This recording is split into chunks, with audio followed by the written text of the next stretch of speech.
time performing at the JCC since the 2008 Tannenbaum Chat production of Les Mis. Yes, was here at the Leah Parsons Theater. I played one of the eponymous miserables, second prostitute from the left. And it's great to be back. I have more lines this time. Yeah, as Natalie mentioned, so I'm born and raised in Toronto, spent my entire childhood up and down Bathurst Street like the number 7 bus. And now I live in New York, which is the city Toronto plays on TV. And I've been lucky. I've done a lot of traveling for comedy. I did a festival in Alaska, which was fun. It was a lot like Canada, but with more guns and fewer teeth. And also this past summer, I did a festival in the UK. I did shows in Edinburgh and also London, which is like a Goyish in New York. And I bombed so hard in Scotland, which I was hoping would endear me to the English. But they didn't get me there either. After a show, the host came up to me and he's like, hey, like, just so you know, British people don't know what a bris is. What? And then I learned that the majority of men there aren't even circumcised. I learned that through crowd work. Sadly, not through first-hand personal experience. But then I took it upon myself to teach the good people of the United Kingdom what a bris was.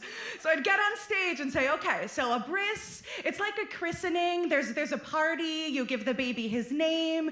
Ooh, there's a buffet, because if there's one thing British people and Jewish people have in common, it's a love of tiny sandwiches. It's a bris, it's basically a christening, but with more dick, or technically less dick. But as I traveled through Europe, I realized, like, people in Europe don't get Jewish references. They don't have Jewish friends. And I was like, what happened? So I'm not blaming the Holocaust for having to write new jokes, but it certainly didn't help.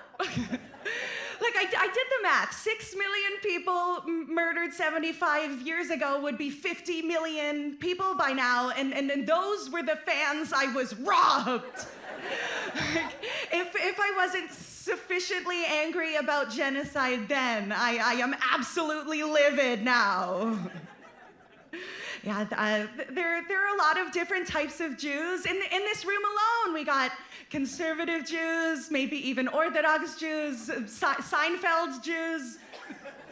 I primarily identify as a psychiatric Jew. I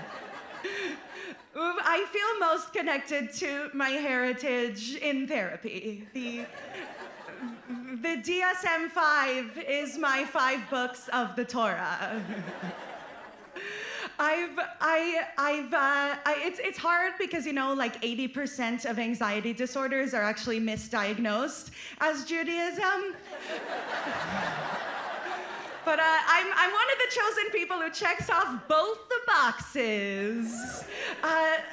Much like the number 7 bus, a huge part of my childhood. I've been on Prozac since I was 14. I'm 29 now, which means it's been 15 years, so I just celebrated my Prozac quinceañera. And it's fun. Being on Prozac in 2023 is hipster. It's like only listening to music on vinyl. You know, like technology has evolved towards Lexapro and Wellbutrin, but I'm a purist. I'm gonna stick to the technology that was developed in the 70s. Like, Prozac has Laurel Canyon vibes, hence the t-shirt. Prozac is the mamas and the papas singing California Dreamin' on an acoustic guitar. I'm a bit of a neurotic mess, and I know that because an ex-boyfriend explicitly told me. He said, "Orli, you're a neurotic mess." Yeah, and he went on. He was like, "Oh, yeah, your anxiety is just too much. It's overwhelming." And I was like, "Excuse me?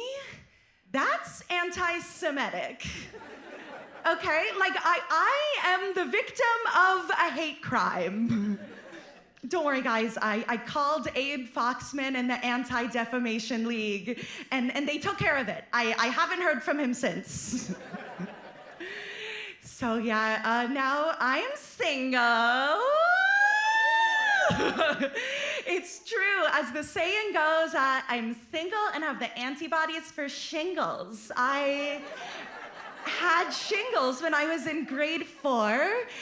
Dr. Ip treated them. Is Dr. Ip here? If so, thank you so much. I'm better now, shingles-wise. But oh man, as you could tell, like my ex clearly did a number on me, which is why since then I've been desperate and getting out there trying to find a new ex. But sadly, no one I met yet has been ex material. You know, like I've been on some incredibly boring dates. I met a gerontologist, which is a doctor. I believe the official scientific term is a doctor who specializes in old people medicine. And yeah, we were at the bar. I was doing my tight 5. He wasn't really asking any questions. So in an act of desperation, I took up my phone. I'm like, ooh, this guy likes old people. And I had this video of my grandpa dancing at my cousin's wedding. And if there's one thing men can't resist, it's 96-year-old Orli Matlow dancing to Motown's greatest hits. So I showed them this video, and he was sitting there, and he was nodding. He's like, wow, that is a good fall prevention stance. Which is important, because did you know that when an old person falls and breaks their hip, there's an 80% chance they'll be dead within the year? And this was a date, so I was just sitting there, and I was like, wow, wow. I bet you say that to all the girls. And I went on another date, and this guy, this time he was the one to pull his phone out, and he showed me his NFTs, which it stands for non-fungible tokens, not like nice fucking testicles, which would have made more sense in this context. And I want to be clear with you guys, like I'm not a gold digger. Like I will date a guy even if every single one of his tokens were fungible. But yeah, he was showing me his apes. I was being polite, pretending to be impressed. And it occurred to me that like to a certain brand of bro, like crypto, Bitcoin, it's the closest they get to understanding love and romance. You know, like crypto and love have the same principles. It's putting your faith in something intangible and praying that it'll reap rewards in the future. I don't believe in crypto. I'm not an idiot, but I have made some terrible investments. And that's my time. Thank you so much to the friends and family who've encouraged me. You have only yourselves to blame. I love you.